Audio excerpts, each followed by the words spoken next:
Libra.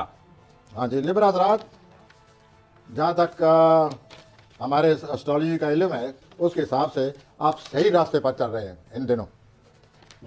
आपने जो रास्ता चुना हुआ है वो एस्ट्रोलॉजी के हिसाब से सही आप रास्ता है। सही चल रहे हैं।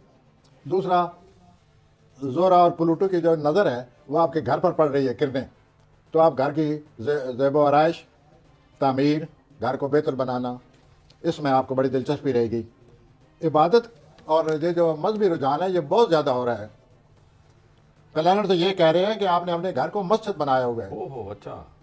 इससे आपको अंदाज़ा होगा कि आप किस हद तक मजहबी कितना हो चुके मजहबी हैं। हो गए, ठीक है। Well, that's good. उसके बाद आपकी रूहानी ज़िंदगी में बड़ी तेज़ी आ रही है 20 तारीख के बाद, जब जोरा अमल में दाखिल होगा। काम और ज़ाती ज़िंदगी में तवाज़ुन पैदा करें।